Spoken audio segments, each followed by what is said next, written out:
Je m'appelle Serge-Martin Pierrat, je suis vigneron arboriculteur en Languedoc-Roussillon. Mes principales cultures sont la vigne, pour faire du raisin de cuve essentiellement. On fait aussi un petit peu de raisin de table. Deuxième grosse culture en fait, c'est l'arboriculture avec plusieurs espèces fruitières cultivées, cerises, abricots, pêches, pommes, olives. La biodiversité pour moi, ça évoque une grande diversité végétale et animale. Et c'est plutôt une diversité ordinaire qu'une diversité d'espèces rares. Je me suis engagé dans le programme Biodiversité pour avoir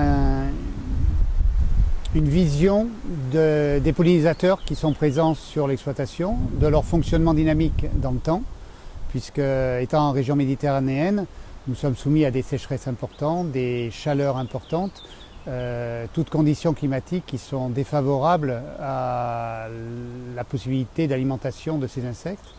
Et les constats qu'on a pu faire, c'est que pendant la pollinisation des vergers, on a une très grosse masse de fleurs. Les abeilles domestiques sont très présentes, ainsi que des bourdons, ainsi que des abeilles sauvages, des papillons, des mouches.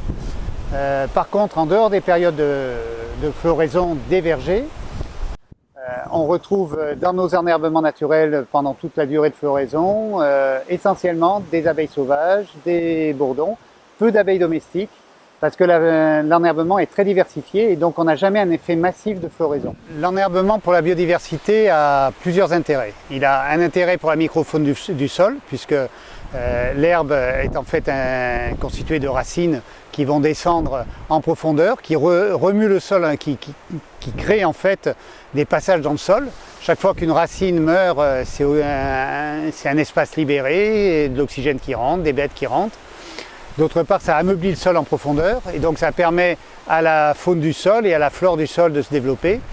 Ça permet de pas avoir on ne remue pas le sol, donc toutes les couches de sol restent en place. Donc du même coup, c'est très favorable au développement tout simplement d'une vie diversifiée dans le sol. L'autre intérêt de l'enherbement, c'est pour une faune et une flore plus importantes. Hein. Donc la flore, vous la voyez dans les enherbements.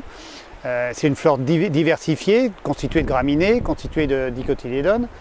Vous trouvez des plantes fixatrices d'azote, vous trouvez une grande diversité de végétales qui, en même temps, va être un support d'une diversité animale, que ce soit en termes d'insectes, d'araignées.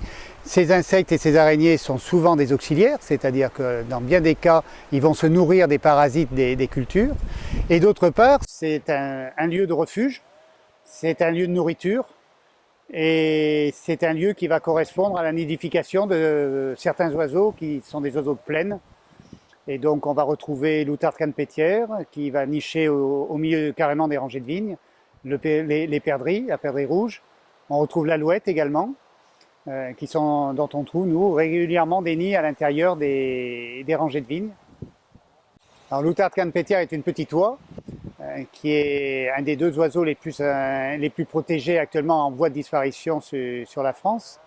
On essaye de faire en sorte de lui offrir des milieux où les mâles peuvent venir chanter.